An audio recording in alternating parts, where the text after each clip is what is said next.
하나님 우리에게 주신 말씀은 마태복음 5장 4절입니다. 마태복음 5장 4절 말씀입니다.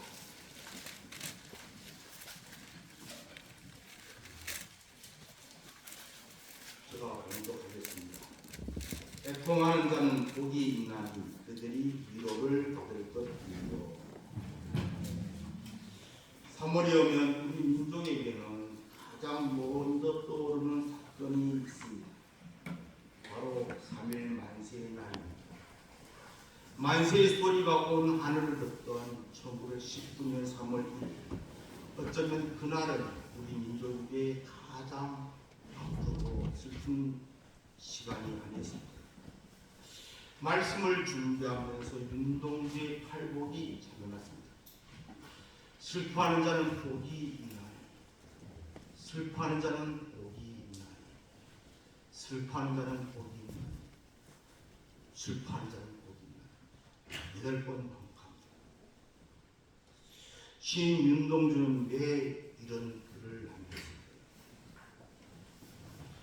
그가 지금의 우리 조국 대한민국을 하늘에서 보면서 무슨 생각하고 있을까요? 이 시를 쓰던 그날 윤동주의 마음은 어떠하실까요?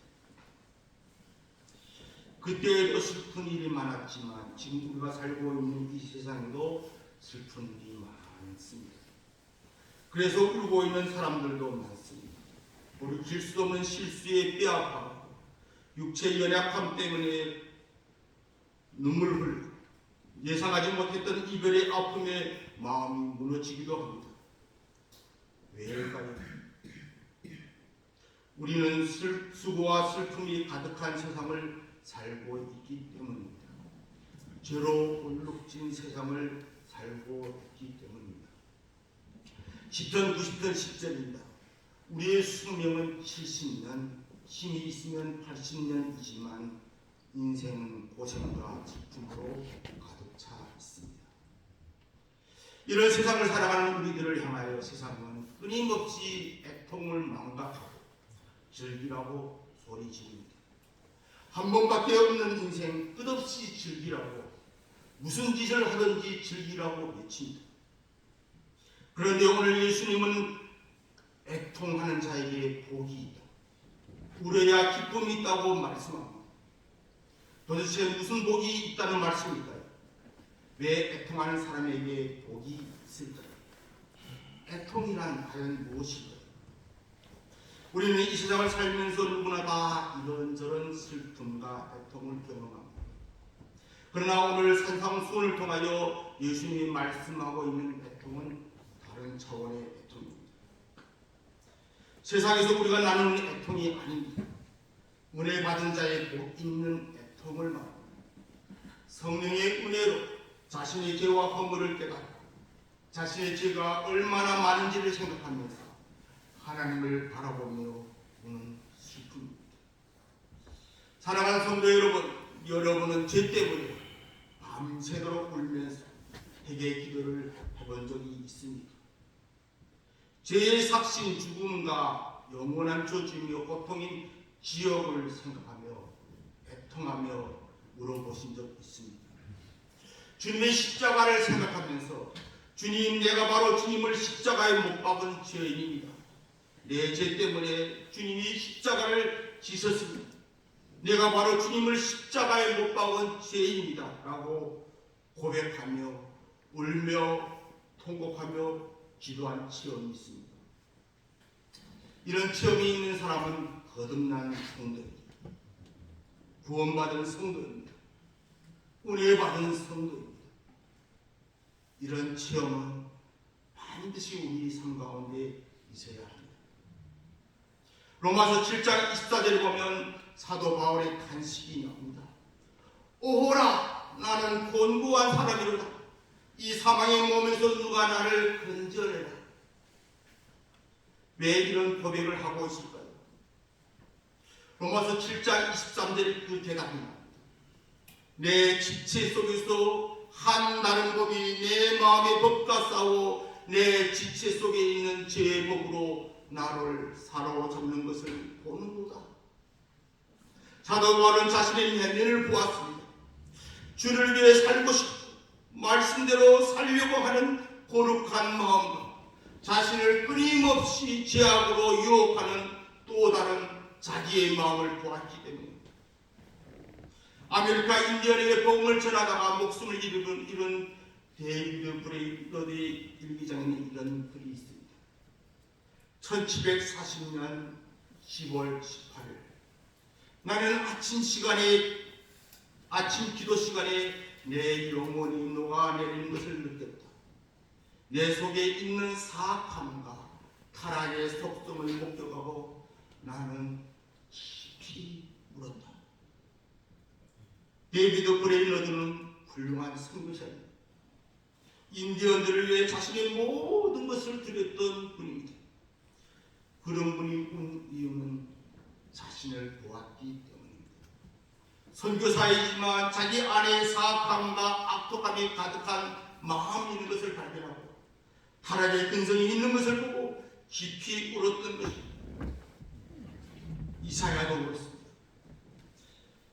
재앙이 내게 닥쳤구나. 나는 망하게 되었구나. 나는 입술이 더러운 사람이요 또 입술이 더러운 백성 가운데 사는데 이런 내가 왕이신 만군의 여호와를 내 눈으로 직접 배웠구나. 그들이 온 이유는 죄 때문이었습니다. 거룩하신 하나님 앞에서 불결한 자신을 보았던 것입니다. 자신들의 불결함과 하나님의 거룩하심에 무한한 격차를 보았기 때문입니다. 자신을 보니 답이 없는 것입니다. 울지 않을 수 없었습니다. 하나님이 없이는 살 수 없는 존재이기에 주님 이외에는 소망이 없기에 울고 있는 것입니다. 이런 사람들이 심령이 가난한 사람입니다. 이런 사람들이 애통합니다. 그리고 이런 사람들은 자신뿐만 아니라 또한 이웃의 죄 때문에 슬피 울며 기도합니다. 왜요? 죄의 결국이 무엇인지 알았기 때문에. 예루살렘이 멸망했을 때 예레미야가 슬피 웁니다. 예레미야 1장 16절입니다. 예레미야 1장 16절입니다. 이로 말미암아 내가 우니 내 눈에 눈물이 물같이 흘러내리며 나를 위로하여 내 생명을 회복시켜 줄 자가 멀리 떠났음이로다. 원수들이 이김에 내 자녀들이 외롭도다. 왜 울었을까요? 그는 예루살렘이 왜 멸망했는지, 왜 자기 민족이 포로로 끌려갈 수밖에 없는지를 알았기 때문에 가슴 찢어지도록 아파하며 있는 것입니다. 그의 애통은 가장 소중한 분을 잃은 애통입니다. 나를 위로하여 내 생명을 회복시켜 줄 자가 멀리 떠났음이로다. 유전 피터스 목사님은 메시지에서 오늘 본문 5장 4절을 다음같이 번역하십니다. 가장 소중한 것을 잃었다고 느끼는 너희는 복이 있다. 그때야 너희는 가장 소중한 분의 품에 안길 수 있다. 마태복음 26장 75절을 보면 베드로가 하나님 앞에서 애통한 마음으로 통곡하며 회개한 이야기가 나옵니다. 이에 베드로가 예수의 말씀에 닭 불기 전에 내가 3번 나를 부인하리라 하시니 생각나서 밖에 나가서 심히 통곡합니다. 베드로는 왜 통곡했습니까? 예수님을 부인했던 그날이 생각나는 것입니다. 자기를 끔찍이도 사랑하셨던 예수님을 버려두고 도망친 자신의 모습이 부끄러워서입니다. 그가 온 이유는 형벌이 두려워서가 아닙니다. 잃어버린 예수님의 사랑 때문에 슬피 울었던 것입니다. 예수님은 미안한 마음에 애통하는 베드로를 품어 주십니다. 사랑하는 성도 여러분, 울부짖는 기도는 영혼을 기도는 어둠에 내리치는 벼락입니다. 이때 성령의 임재가 있습니다. 성령 충만하게 됩니다. 사도행전 26장 36절 38절을 보면 그 베드로가 많은 사람에게 복음을 전하자 성령의 역사가 임하는 이야기가 너희가 십자가에 못 박고 있는 이 예수를 하나님이 주와 그리스도가 되게 하셨느니라. 베드로가 설교를 마치자 어떤 역사가 일어납니다. 형제들아, 우리가 어쩌나. 그날에 구원받은 사람이 3천입니다. 사랑하는 성도 여러분, 애통 가운데 기도하십니다. 하늘문은요 사람의 재주와 기술로 열리지 않습니다. 가난한 심령으로 애통하며 드리는 기도로 열리는 줄 믿으시기 바랍니다. 뿌리 깊은 죄는요 깃털 같은 기도에 흔들리지 않습니다. 돌 같은 마음이 어찌 그런 기도에 녹아내릴 수 있겠습니까? 저는 오늘 이 밤 주님 앞에서 나를 위하여, 사랑하는 우리 자녀를 위하여, 사랑하는 우리 민족을 위하여 애통하며 기도하는 저와 여러분 되시길 주의 이름으로 축원드립니다. 그런데요, 이 사실을 아십니까? 우리 예수님이 눈물 많으신 분이었다. 그분은 울보였습니다. 그분은 죄가 없으신 분이십니다. 자신의 죄 때문에 슬퍼할 이유도 없으신 분이십니다. 그럼에도 불구하고 예수님의 생애는 애통과 슬픔과 기도의 연대기였습니다. 우리 죄 때문에 울면서 사셨습니다. 때로는 심한 통곡과 눈물로 기도하셨습니다. 히브리서 5장 7절 말씀입니다. 그는 육체에 계실 때에 자기를 죽음에서 능히 구원하실 이에게 심한 통곡과 눈물로 기도, 간구와 소원을 올렸고 그의 경건하심으로 말미암아 들으심을 얻었느니라. 아멘. 그분의 기도는요 십자가를 피하게 해달라는 기도가 아니었습니다. 죄로 인해 멸망하는 인류 때문에 울부짖는 통곡이 있습니다. 저와 여러분을 위한 애통이 있습니다. 왜요? 사랑하십니다. 심한 눈물과 통곡으로 그 사랑을 보여주셨습니다. 그리스도인이 된다는 것은요 이 통곡을 아는 것입니다. 믿는 자는 그분의 눈물이 무엇인지 아는 자입니다. 다윗이 그런 눈물을 흘렸습니다. 그들이 주의 법을 지키지 아니하므로 내 눈물이 시냇물같이 흘러요. 얼마나 울었으면 시냇물처럼 흘렀을까요? 다윗이 하나님을 인격적으로 만나고 하나님 안에서 하나님을 바라볼 때 하나님의 말씀을 들어 살아가는 그 백성들 때문에, 자기의 백성 때문에 울었던 것입니다. 하나님의 나라를 그리워하는 자는요 애통합니다. 우리에게 이런 애통이 있습니다. 하나님 없이 살아가는 사람들 때문에, 우리 자녀들 때문에 흘리는 애통의 눈물이 있습니다. 가슴 저리는 통곡이 있습니다. 그런데요, 우리 하나님은 애통할 때 우리에게 복을 주십니다. 애통할 때 우리는 하나님이 주시는 복을 누립니다. 애통하는 자가 누리는 축복은 무엇인가? 애통하는 자는 복이 있나니 그들이 위로를 받을 것이며, 위로는 하나님이 주시는 선물입니다.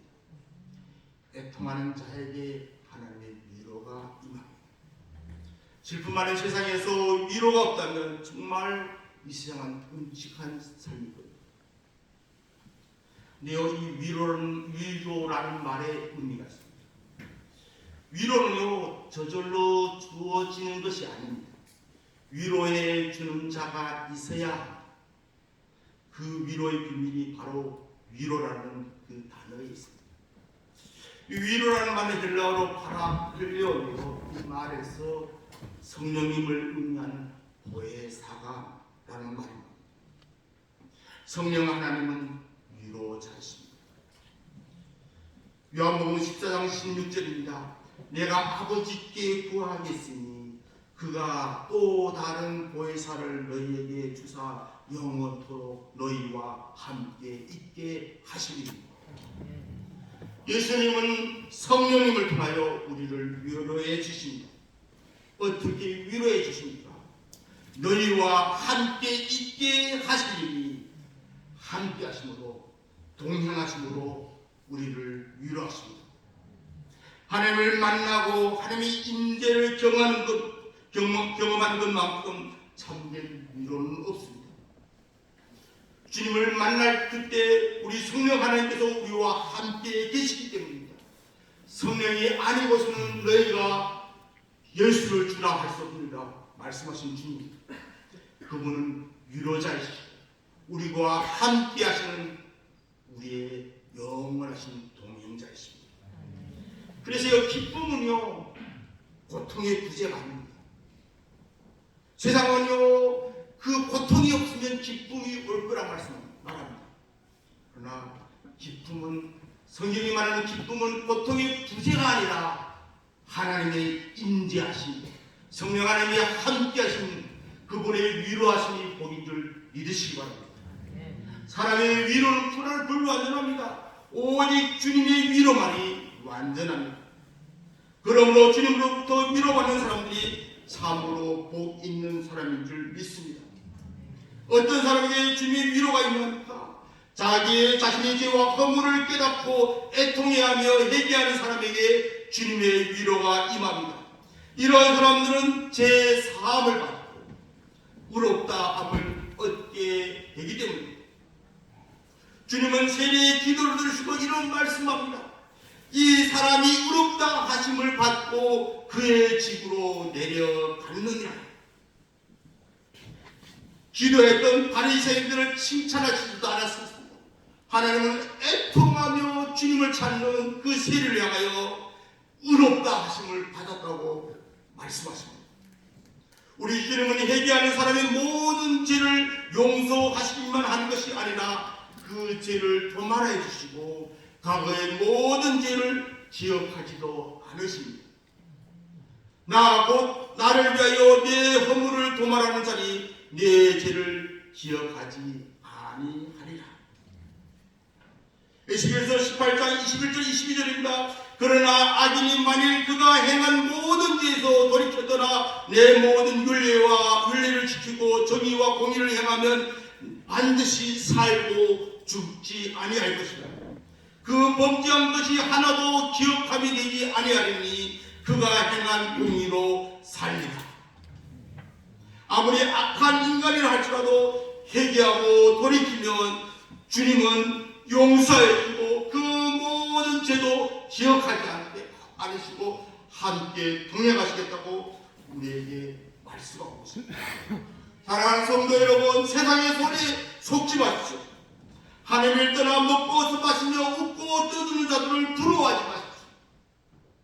그들은 지옥에 가서 통곡하게 될 것입니다. 누가복음 6장 25절입니다.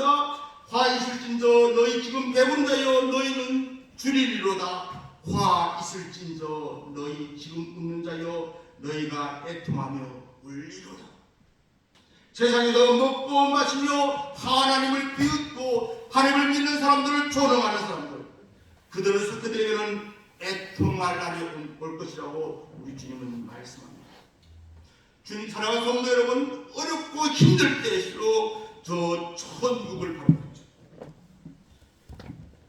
이 세상에서 애통하며 주님을 바라보며 천국을 바라보는 자에게 우리 하나님은 이런 약속을 하십니다.